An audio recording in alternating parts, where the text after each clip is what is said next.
content areas. Of course, when we say integrated media, it's a process of integrating different methods, incorporating digital and non-digital methods. That doesn't use technology, rather your cognitive thinking.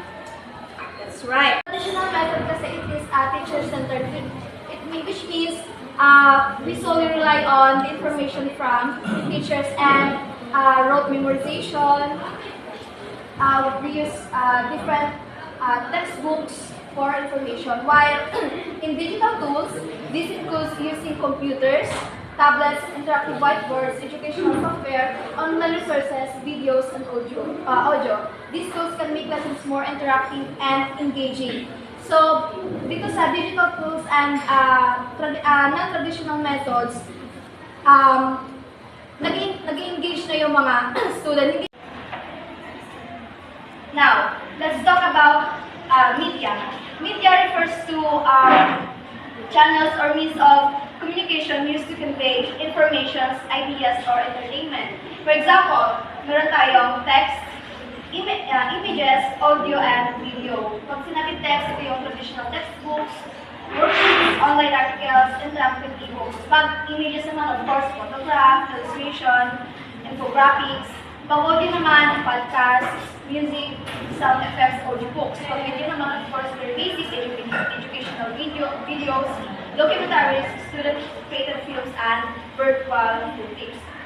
While technology, of course, computers, yan yung mga hardware, software, and online platforms. So, alam nyo na yun. Now, let's talk about technology tools in learning. So, ito yung mga platforms or different tools or platforms that we use in learning. First one is video conferencing. So,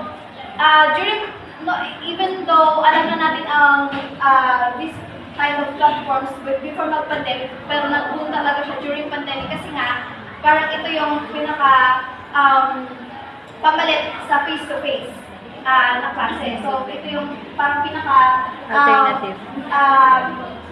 pangunahin na platform or ginagamit sa klase. Of course, we have project management tools.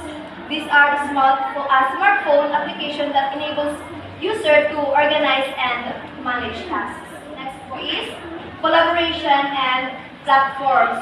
This is a virtual workspace that allows user to facilitate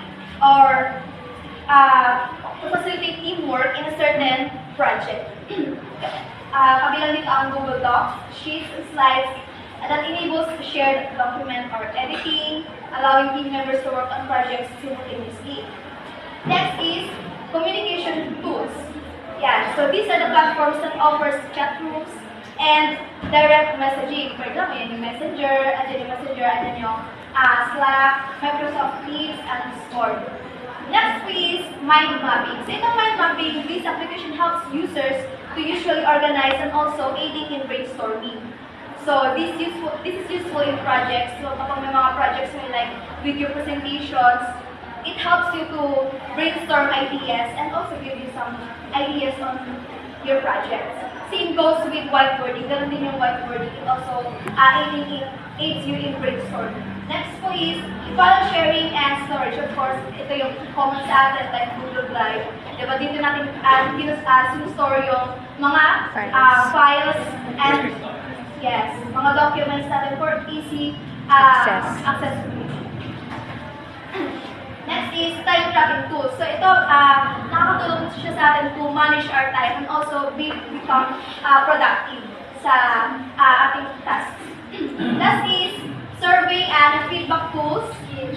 Ito yung ginagamit natin kapag kailangan natin ng information na nasa-survey tayo. So again, kung may natutunan kayo, what again is traditional and non-traditional method of teaching? Anyone? Gusto ko si Pepe kasi matawa siya.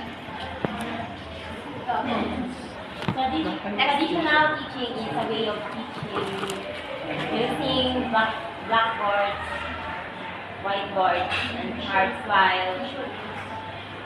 digital, Non-traditional. not traditional teaching. This time we're using computers, Laptops. laptops and software. Yes, Paul. Okay, so what you have asked is similar from what M's discussion last week. So the difference between traditional and digital teaching approach. So in traditional teaching approach, we're using blackboards or tangible objects or instructional materials for us to learn something or for us to teach the students. It also dominates the teacher also dominates the discussion, and it is using the deductive approach. The digital method or the digital teaching method also similar with the postmodern approach, where as today's era we are using digital tools and we have different needs to have an access and information. And as you have said earlier, this approach includes using digital tools like Google Docs, computers, and etc. for